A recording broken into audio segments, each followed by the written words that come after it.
Okay, we're going to get going here. Again, the global value of Bitcoin, moderated by Mike Hobart. Mike, take it away. Awesome. Thanks, Will. All right, so I'm joined up here on stage by Gary Leland, Ian Major, and Emma Todd. A lot of you guys are going to know Gary thanks to... You have a ringer? Do we have a ringer here? I don't know.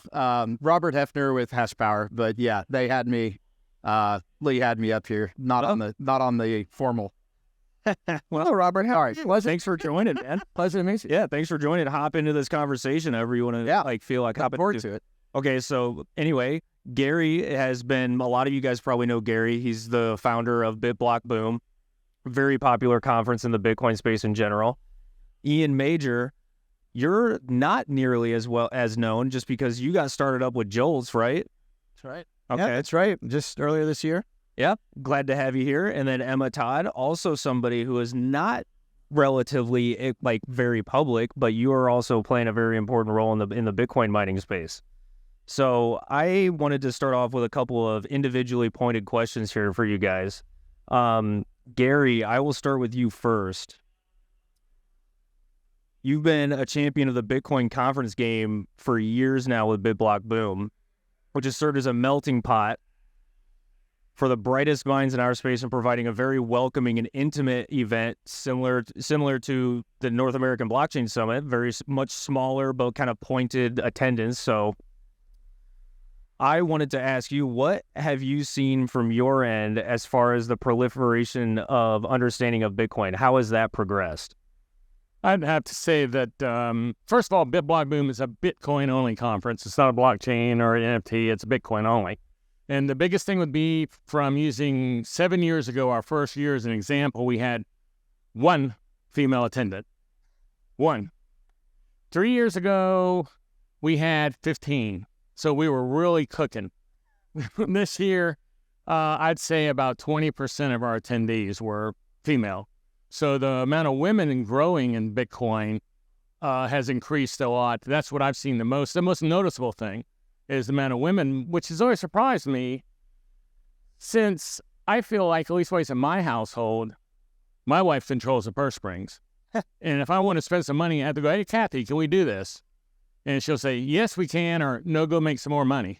So, and help me out here. So, not that she's not making money. I want to make that clear. So that would be the biggest thing, is the amount of women that are moving into the space, which I think is probably one of the best things that could happen for Bitcoin, is for women to move into space. And I think the men that are in the space need to start bringing their wives with them when they go to events like this.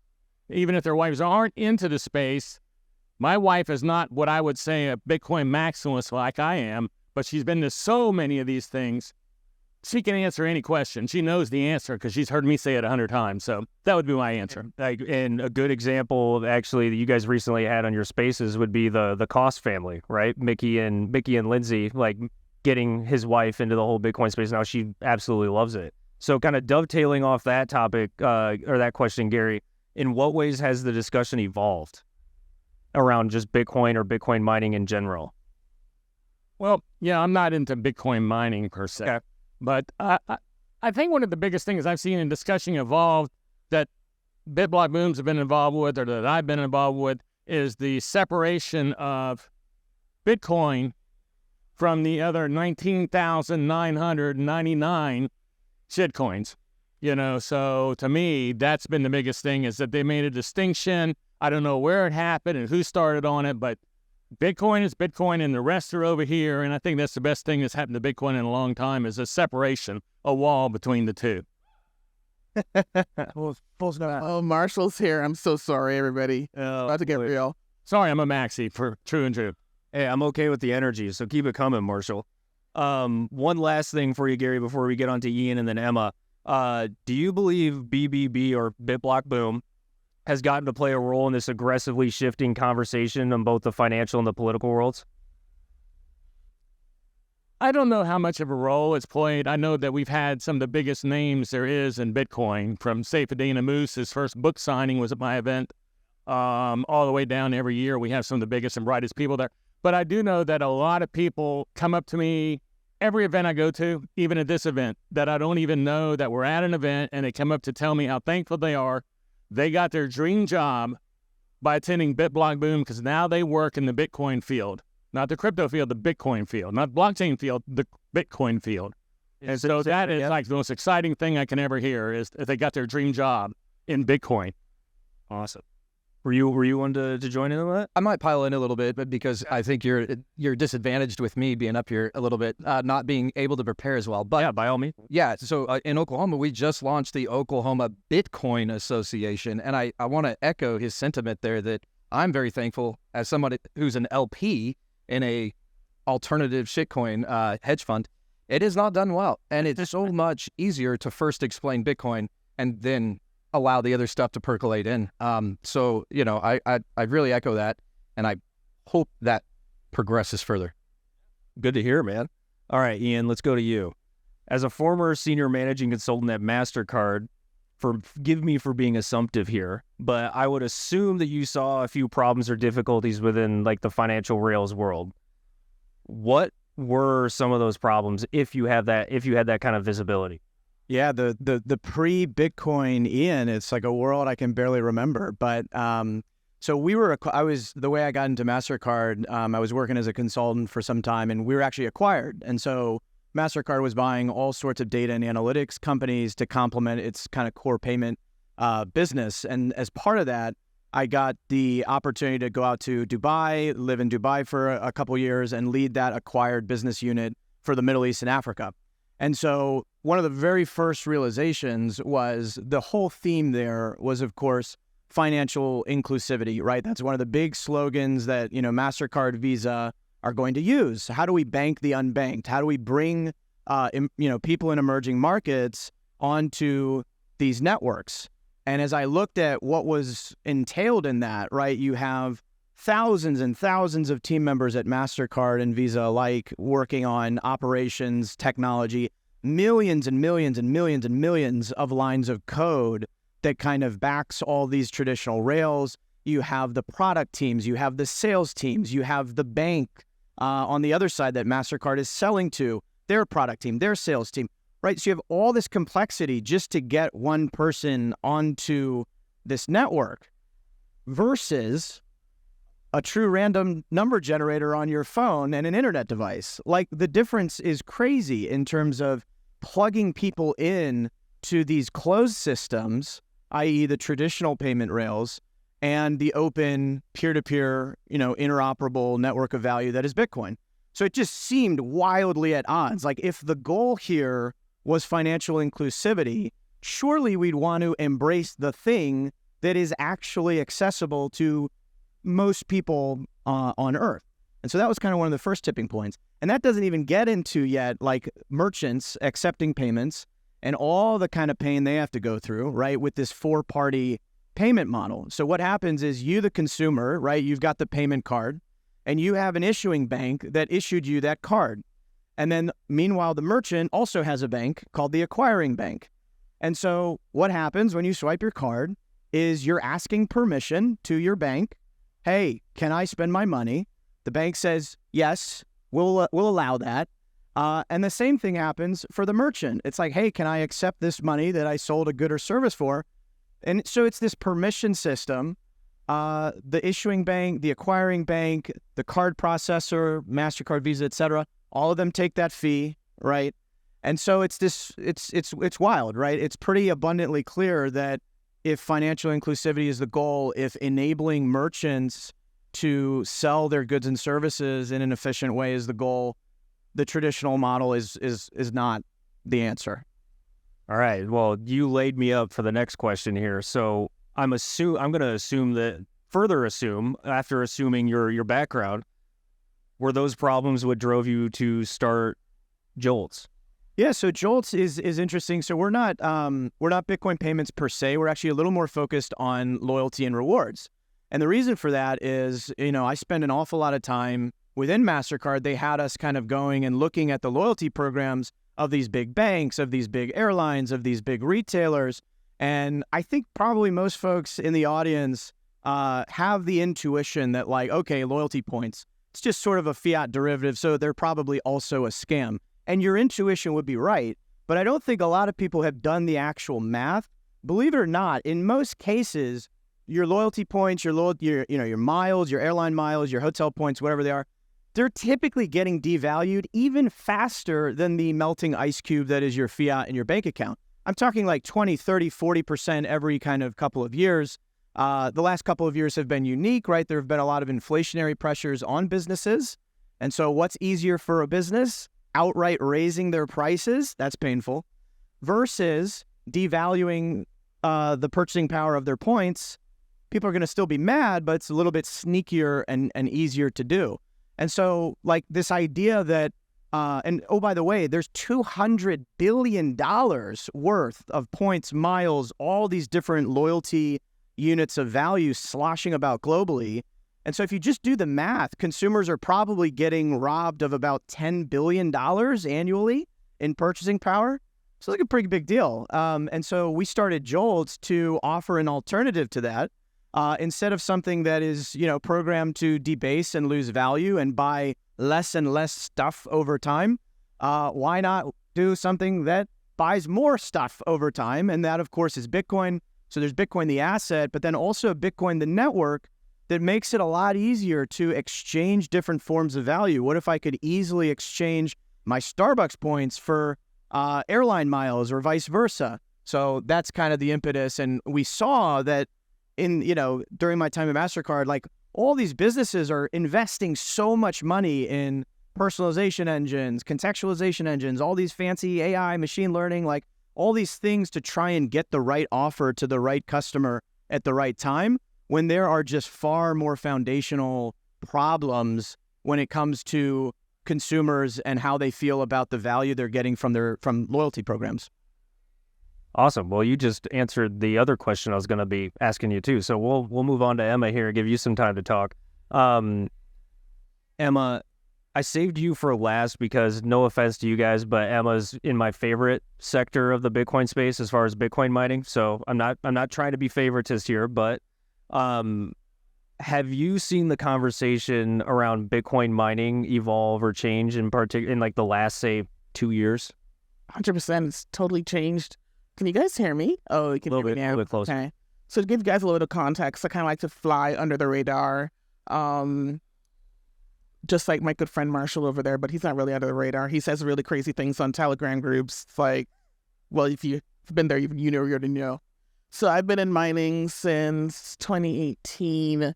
I worked for MGT Capital, a few of the other public companies. If you guys know MGT Capital back in the day, we had like John McAfee was the CEO. Those are good times. Then they weren't good times. And then I worked for a couple other public companies, including iMining. I was their head of mining. And then I decided, something, I'm doing my own thing. It's just more consistent that way. You all know what I mean. And I can only answer to myself, which I really, really like. But back in the day when I first got into mining, it was really great. It was just a bunch of undercover guys. People didn't really understand mining, so they left us alone. It was a beautiful, beautiful thing. And then it was great. It was great. We could do whatever we wanted to, say whatever we wanted to. And then I think January 2020, the Financial Times released an article saying that Bitcoin mining was the number one industry that nobody was aware of that was making the most money, and all hell broke loose. And then I was like, okay, the fun's over. Everybody came. It was like Niagara Falls, like trying to drink from Niagara Falls. And what we saw then was a lot of regulation. People are like, oh, what's happening here? We haven't been paying attention to Bitcoin mining. It really is the devil. Let's see what we can do to regulate it. Canada was like, oh my God, because I'm Canadian. Canada was like, oh my God, Bitcoin mining really is bad. Let's put a moratorium on. New York was like, oh, you can't forget about us. What can we do to make sure that you really hate us? And Washington State was like, don't forget about me. So I really do miss the days when people didn't really know very much about Bitcoin mining because it kind of left us alone in peace. We could do what we wanted to. We were self-regulated, but I do understand regulation is good for some things. But I think that what we're seeing right now is that the government is kind of going a little bit overboard. And what I'm seeing right now, and you guys feel free to correct me if you think I'm wrong, is that everything was kind of concentrated in China and North America, but right now what we're seeing is it's kind of going over to Asia, like going to the Middle East. More people are doing more things just because those governments are working with the industry as opposed to working against it. Wait, they can do that? Oh, wow, yeah, they can. it was shocking. Like, I was in Dubai and I was sitting beside the Minister of Innovation. He was like, what can I do to get your business? And I was like, are you talking to me? You know, like I wasn't used to that. Somebody who actually really genuinely cared. And the only thing I've seen that's replicating that is really, well, Ted Cruz was just on stage, and also in Canada, Alberta, one of the ministers is here, and he's actually trying to see how he can get Bitcoin mining in Alberta. They're really trying hard. And so I'm a big believer in, if people don't want you, don't go there. But if they do want you, what can we do to see how we can work together? So it's been, I like a challenge, but the last couple of years has been really, really challenging. And tell me if you guys think I'm right or wrong. Well, I think the challenge is probably going to be evolving, like you were getting at, as far as like the competition. It's only going to get more and more competitive going forward, unfortunately. So I wanted to actually ask you a question specifically about MMH. What products and services do you guys provide? It's kind of deliberately vague on the website, but we do Bitcoin mining. We have a site in Minnesota. We're also, yes, like everybody else, we're doing something in HPC, because you all know HPC, it's not bad. I'm just going to leave it at that. If you don't know, do your research, but trust me, it's not bad. So do that. We also sell equipment, and there's some other things, but those are the main ones. Okay. All right. Let's involve the group here for the last couple of minutes, so like we can all kind of just back and forth if you guys want to chime in on each other's answers or whatever. So one of the problems, and what I would also say benefits of Bitcoin, is that there's no centralized marketing team, right? It's all kind of, the benefit is that there isn't one group or one individual that can screw it all up, but that also means that all of us can screw it up equally, or find our own ways to push things forward. If each of you guys, and we'll start down at the end and then kind of work back towards me here. One or two specific attributes of Bitcoin mining, Bitcoin adjacent industries, whatever, that you find the most valuable to providing Bitcoin's value to society. Yeah, so this talk is the global value of Bitcoin, right? And I wanted to posit something because I just learned it, and I've been mining Bitcoin for a while. I thought Bitcoin was money, or a form of money, or a commodity, if you like the SEC or FTC or Gary Gensler. I've realized only recently that it is not. When you really go and understand the root of what the value of Bitcoin is to this society, it is a proof of work system, and it's the only one we've got that is viable. The federal government tried to create one for 30 years. Bitcoin did it in the last 10. And so we're very early in this system, but we like to talk about Bitcoin and as money. What we're actually up here doing, you're mining, I'm mining, what we're doing is we are physically securing bits of information in the information age. So the first use case then is financial bits of information, because that is valuable, and we wanted to secure those financial bits of information in the information age. So my question now becomes the future global value of the Bitcoin blockchain. It's really, what other bits of information do we want to physically secure? And that is really exciting when you look at ordinals, right? So ordinals was a blip on a radar until the past day, where we just hit a new all-time high. And what that is an inscription upon the Bitcoin blockchain. It's the mechanism that's important, not the NFT or the JPEG, which I still find to be somewhat silly. But nonetheless, it's that mechanism. And I find that fascinating, and I really do think that is the global value of Bitcoin. Gary, you got any thoughts? Well, I'm not real big on ordinals or NFTs. Yeah, I don't think any of us up here are. I do agree with you on proof of work. Yeah, I was talking to someone earlier today that told me every Bitcoiner should go pan for gold. Not that you're going to get any big nuggets. You're not going to get rich panning for gold. I promise you, the places you can go have all been panned out. But when you work all day, example of proof of work, panning for gold, that little bit of flakes that you found, you wouldn't sell for anything. You put way too much work into that. And I think that's a good example of proof of work, the value of proof of work. Proof of work is the best thing that we've ever had. It's always been great. We just got away from it and started trusting people. instead of doing proof of work. Amen. Amen to that. And I think that Bitcoin is a great example of proof of work. That's why it is what it is. Good answer. Good answer. Ian, what do you got, man? So there's a great book by Matt Ridley called The Rational Optimist. And in it, he argues that like the absolute most fundamental root of human prosperity is our ability to freely trade and exchange. Like energy consumption, yes, right? There's like the perfect correlation of per capita energy consumption and whatever measure of prosperity you want. It doesn't matter. It's a straight line. So we want more energy consumption, not less. But even like underlying that, his argument is that our ability to freely trade and exchange is the foundation of all prosperity. I would encourage you to read the book. It's a very good book, especially during these rather dark times. But when you think of that context, so if that's true, let's just all assume that's true, Bitcoin is the perfect system for conducting trade in a number of ways. It's the perfect informational system, right? Money in some ways is an information system.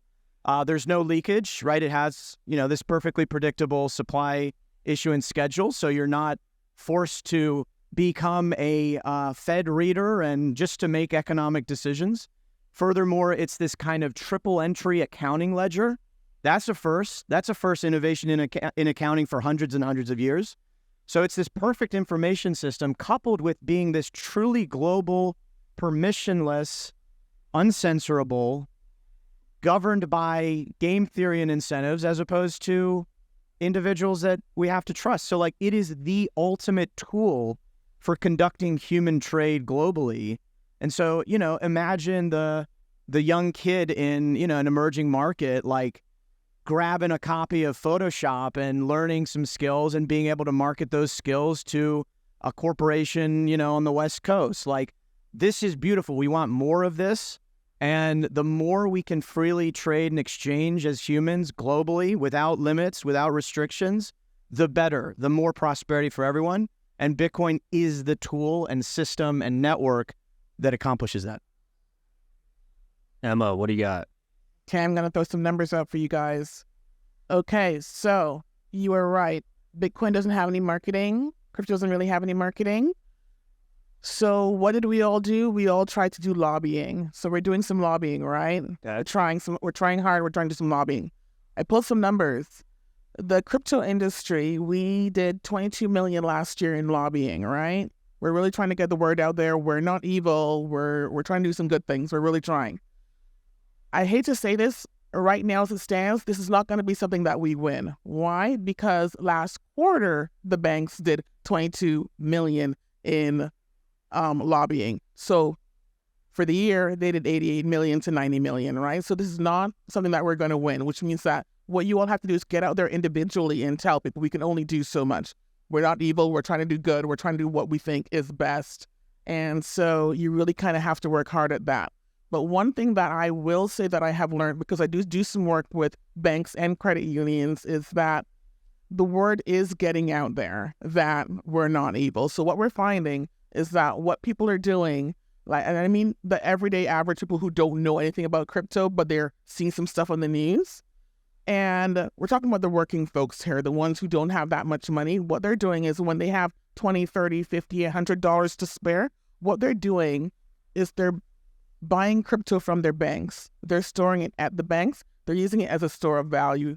They're basically saying, we don't know whether or not this is going to go up, but we do have some money to put aside just in case it does. And when I heard that earlier this year, that filled me with some hope, because at least we're kind of getting out there to the average everyday person. They're like, okay, we don't know whether or not it is bad, but we're not going to listen to everything the banks are saying when they're telling you that, this is like the devil's music type thing, So that does fill me with some hope. The other thing that, and this is really, really why I got into crypto, because I came from banking, worked with all the really big banks, and then I went to a crypto conference in 2016, and I realized that, dear God, I could save a lot of money when I'm sending money from one person to another. I had spent, I think, $80. Canada's expensive, guys. I had spent $80 sending I think $6,000 in 2016 from Canada to Jamaica. And then the person beside me said, I spent $2.62 to send $500,000 US. And I was like, oof, that hurt, still hurts, still pissed. And I was like, oh my gosh. And I did a little bit of research and realized that remittances, this is going to be $1 trillion industry by 2030, trillion with a T. And that's why banks are fighting so hard to maintain their way of life, because that's a lot of profit that they're going to be giving up. And guess what? Bitcoin gets rid of that, right? We get rid of the middleman, and they don't like to share. So keep doing what you're doing. Get the word out there. Just lobbying alone will not help. So we kind of need each and every person, everyday person, to be the marketers about crypto and talk about how good it is and that we're not all evil. Thanks, guys. All right, let's go down the horn here. A few outro kind of like bullet points, I guess we could call them. What are each of you working on currently? Like anything that you guys want to brag about or talk about, and then how can people reach out to you if they have any questions or anything like that after this conversation? I can start a little bit. There you go. Yeah, start with them. Go down the line. So I'm the head of mining for the Canadian Blockchain Consortium. So we are working with the Canadian government. We have people that are coming down and investigating how Canada can work with the US, how we can work with Texas to bring mining here and things like that. If there's anybody who's interested in that, let us know, reach out. We will find a way that we can work together, hopefully. Ian? With Jolts, we're working on getting that $200 billion onto a Bitcoin standard of the loyalty economy. And so slowly but surely, we're building out our suite of Bitcoin rewards as a service. So if you run a business, if you have a business that's interested in Bitcoin rewards, reach out, joltsrewards.com. We have all sorts of tools for businesses big and small. It could be for making referrals, making a purchase, signing up for a newsletter, whatever it is you want to incentivize. And then I also do some education through my YouTube channel. I'm like a way less cool version of BTC Sessions, but I've got all sorts of tutorials, self-custody, running your own node, Lightning Network, all sorts of stuff, so you can check that out there. And yeah, always happy to help people with those types of, things. As mentioned earlier, I run BitBlock Boom. It's a Bitcoin conference in Dallas, Texas this year during the halvening. Well, right before the halvening. No one knows when that is. But if you're interested in Bitcoin at all, check out bitblockboom.com. This is our 7th year. We're the longest running Bitcoin conference that's still going. And I promise if you want to enjoy Bitcoin and learn about Bitcoin, that's it. And I do want to leave with one little note that is so true. Satoshi Nakamoto, who created Bitcoin, said one thing, but nothing else. He said so many things that were great, but one of them was, you might want to buy a little bit just in case it catches on. I'm not a financial advisor, but that's been good advice up till now. So I think it's still good advice. Late entry? Yeah, late entry. I'll put on 2 hats. First one's Oklahoma. We just launched the Oklahoma Bitcoin Association, and most people just don't know about Oklahoma. So we have the cheapest power in the country on grid, coupled with the cleanest power on grid. We were 45% wind alone on our grid in fiscal year 2021, the most recent data by EIA, and that makes us almost 2x what Texas was. And that's a percentage of consumption. On percentage of generation, we were about 41, 42%. So Texas was about 28% by relation. So very clean power, very inexpensive power, very reliable power. We don't have to deal with a ton of downtime due to ERCOT curtailments. My curtailments in the worst month were down 2 hours for the month, and I got about half a cent a kilowatt hour reduction in power costs. So an incredible place to be if you're interested. Happy to help you out. Separately, other hat, Brilliant Space Ventures. We have a aerospace and defense VC fund. It's about $100 million, and we're going to the moon, back to the moon. I didn't even know we weren't on the moon. But this is a amazing cast, people involved in the Bitcoin economy. You're all technocrats in a way. You love technology. You love innovation. And I've just been so blessed to have found the space and defense industry, and you might love it too. So I just encourage you to check that out. Awesome. Well, thanks, guys. Thank you everybody for attending, and I'll see you guys around for the rest of the festivities for today and hopefully tonight. And Thanks for coming, guys. Hey guys, thanks for coming out to the 2023 North American Blockchain Summit. It was the best summit yet. We look forward to hosting you again next year. If you enjoyed the summit or like what you saw in this video, be sure to subscribe. If you're interested in learning more about membership in the TBC, go to texasblockchaincouncil.org to learn more.